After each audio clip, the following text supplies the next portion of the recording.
Now, remember what we've seen along this? We've seen Herod the Great, who's really one of the greatest kings of that part of the world, and historically fabulous builder and everything else. And Caesar Augustus, who arguably was the greatest emperor Rome ever had. And then we see Jesus. And this contrast between these characters is quite remarkable.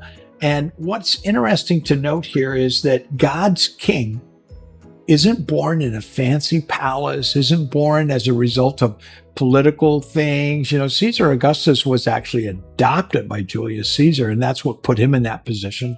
Herod's father was a man who had struggled to fight politically, and his son became a famous king, but they were all people of power. God's king isn't born in a fancy palace. And his main guests at his birthday were actually shepherds. They were the birthday celebrants. What does that tell us about Jesus?